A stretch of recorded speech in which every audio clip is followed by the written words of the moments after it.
witness the dawn of a new era. The Whoosh high-speed train, moving Indonesia forward.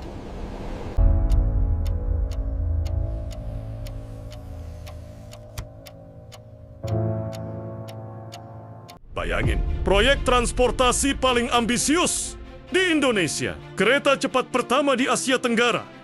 Simbol kemajuan, simbol kebanggaan nasional. Tapi kini, di balik laju kecepatannya, muncul suara tegas dari Menteri Keuangan. Kami tidak akan bayar utang.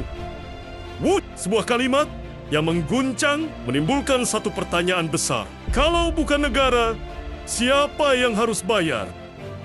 Proyek kereta cepat Jakarta-Bandung atau Whoosh sejak awal digadang sebagai tonggak sejarah. Didukung konsorsium BUMN bersama investor dari China. Proyek ini menelan biaya lebih dari 100 triliun rupiah.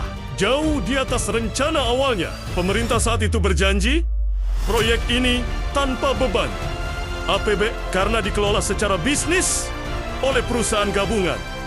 Bukan langsung oleh negara. Tapi janji itu mulai diuji ketika utang dan bunga mulai jatuh tempo. Ketika tagihan mulai datang, muncul desakan agar pemerintah ikut menanggung beban finansialnya. Namun Menteri Keuangan Purbaya Yudi Sadewa bersuara lantang. Ini bukan tanggung jawab APBN. Yang pinjam harus bayar. Pernyataan itu seperti garis pemisah antara idealisme bisnis dan realitas politik. Sebab proyek Whoosh bukan proyek kecil. Di dalamnya ada BUMN besar, investasi asing, dan kepentingan diplomatik antara Indonesia dan Tiongkok. Publik langsung ramai. Ada yang mendukung, bilang pemerintah benar menjaga disiplin fiskal. Tapi banyak juga yang khawatir. Kalau konsorsium gagal bayar, apakah reputasi Indonesia akan terguncang di mata investor internasional? Sebagian ekonom menilai keputusan Menkeu ini adalah ujian bagi sistem BUMN. Jika proyek besar gagal, siapa yang menanggung kerugian? Negara atau perusahaan negara?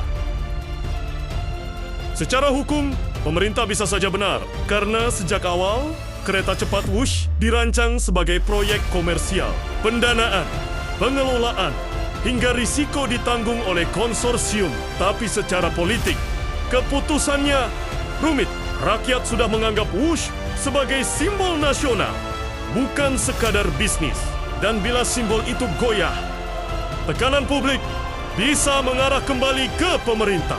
Ini bukan hanya soal utang, tapi soal kepercayaan publik, transparansi, dan arah pembangunan Indonesia ke depan. Kereta Whoosh mungkin melaju dengan kecepatan 350 km per jam, tapi di balik kecepatannya, keputusan finansial dan politiknya jauh lebih rumit. Menkeu mungkin menolak bayar hari ini, tapi pertanyaan besarnya tetap sama. Siapa sebenarnya yang bertanggung jawab atas utang ambisi nasional ini? Tulis pendapatmu di kolom komentar. Apakah ini bentuk ketegasan untuk melindungi APBN atau tanda bahaya bahwa proyek kebanggaan kita sedang kehilangan arah?